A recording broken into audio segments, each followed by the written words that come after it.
자, 긴 황금 연휴, 추석 연휴를 마치고 나니까요. 이런 생각을 많이 하게 되더라고요. 좀 더 쉬고 싶다. 자, 이런 얘기들을 많이 하게 되는데, 자, 어쨌든 또 현실은 현실입니다. 그래서 현실에 순응하는 게 또 좀 적응하는 게 빠를수록 이제 좋을 것 같고요. 자, 부동산 시장도 마찬가지 같아요. 일단 추석을 계기로 한다면은 항상 역대로 이사철과 맞물려서 부동산 시장이 약간 반등을 하거나 이런 그 분위기일 텐데, 지금 부동산 시장은 그렇지만은 않은 그 현실인 것 같고요. 자, 그런 이유에 대해서 좀 살펴볼 필요가 있을 것 같아요. 자, 문재인 대통령 취임한 지가 벌써 이제 5개월 됐는데요. 계속되는 부동산 대수술이라는 주제로 한번 말씀을 드려보도록 하겠습니다. 자, 일단은 그 지난 그 8.2 대책, 그리고 9월 5일 추가 투기과열 지구에 대한 지정, 자, 그리고 그 전에 이제 6.19 대책, 모두 이 안정에 초점을 둔 부분이 있고요. 일단 그 투기 열병은 좀 진정세로 돌아섰다는 평가를 하게 되고요. 자, 이제는 도시 재생에 대한 심폐수를 조금 거론할 필요도 있다라고 지금 정부에서 생각을 하고 있는 것 같습니다. 자, 일단 연이은 강경책으로 급한 불씨는 좀 껐다라는 평가고요. 보유세 인상도 신중히 좀 접근할 듯 하고요. 이달 중에 주거복지 로드맵을 이제 발표할 예정에 있습니다. 이 부분 안에는 임대주택에 대한 개선책이나 활성화가 좀 포함되는 내용이 들어가 있는 거고요. 자, 지금 이제 문재인 대통령에 대한 예를 들어 부동산 정책을 좀 그 과거로 좀 돌아가서 본다면, 참여정부 시절 노무현 전 대통령의 참여정부 시절에 국정 운영에 대한 부동산 방향성과 그 맥락을 좀 같이 하고 있는 하죠. 자, 일단 부동산 정책 방향으로 따졌을 때는, 자, 참여정부 시절에 투기 수요 억제, 그리고 시장 투명성 제고, 안정적인 주택 공급, 서민 중산층 주거 안정에 있습니다. 그 맥락이 지금 문재인 대통령의 부동산 정책과 그 방향성을 좀 같이 한다고 보면 좋을 것 같고요.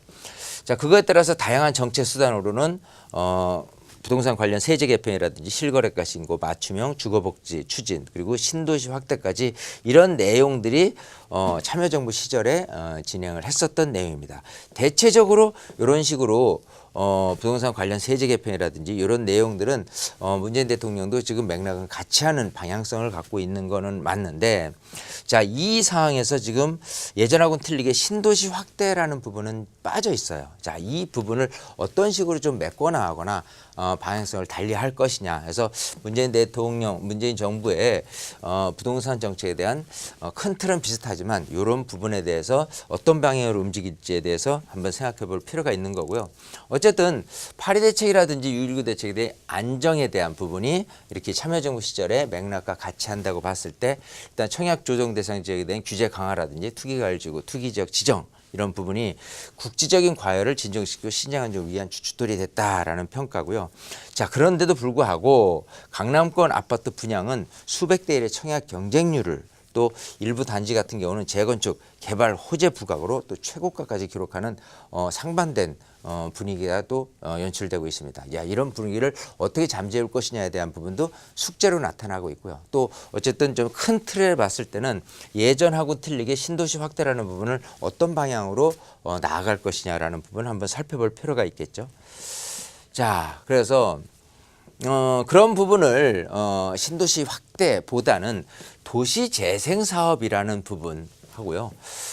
임대주택에 대한 개선책 활성화 방안, 이런 부분으로 이제 지금 방향을 좀 잡아 나가고 있는데, 일단 도시 재생이라는 부분은 사실 재개발 재건축에 비해서 어마어마하게 큰 영역일 겁니다. 자, 어쨌든 그 낙후된 도심 재생이나 어떤 일자리 창출 효과를 좀 기대하는 부분이고요. 1조 3천억 원을 투입하겠다는데 당초 예상보다는 30% 좀 축소된 내용이고요. 어쨌든 내년 예산을 이렇게 잡는 부분, 그리고 연말까지 해서 70여 곳 정도를 시범 사업 지역으로 이렇게 선정할 예정에 있습니다.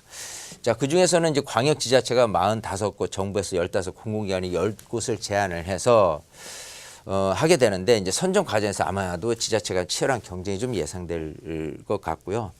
근데 좀 주민 주도로 도시 재생을 이제 강조하는 부분이 있기 때문에 협의라든지 계획 수립이 잘 된 곳을 위주로 아마 선정을 하게 되지 않을까. 이쪽에 이제 자금이 투입이 돼서 도시 재생 활성화하는데 좀 더 무게를 싣지 않을까 생각을 하고요.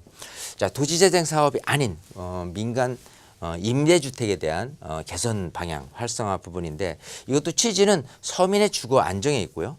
또 공급 계획은 연간 공공 임대주택을 13만 가구를 포함해서 공적 가구까지 해서 17만 가구를 이제 공급할 계획이 있는데 이 부분은 기존의 공공임대주택 규모를 11만 가구였었는데 그 부분을 추가로 2만 가구 정도만 하면은 좀 손쉽게 해결할 수 있지 않느냐 하는 계획 방안이 있고요.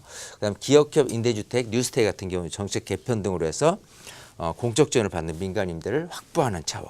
자, 어쨌든 이런 임대주택에 대한 부분을 개선, 활성화시키기 위해서 아까 주거복지 로드맵 중에서 발표될 내용으로 따진다면은 기존 다세대 다주택자대 임대주택 등록을 활성화하는 방안이라든지 민간 임대주택에 대한 개편안을 뉴스테이 같은 경우에 대한 또 임대주택 이미지 개선 방향 이런 부분을 조금 포함을 시켜서 발표를 할 예정에 있습니다. 어쨌든 지금 큰 틀에 문재인 정부가 지금 갖고 가는 부동산 정책에 대한 부분은 앞으로도 지금 이제까지의 5개월 또 앞으로도 짧게나마 내년 4월 1일까지 시장까지는 잘 살펴볼 필요가 있지 않느냐 해서 한번 추석 이후로 방향을 짚어봤습니다.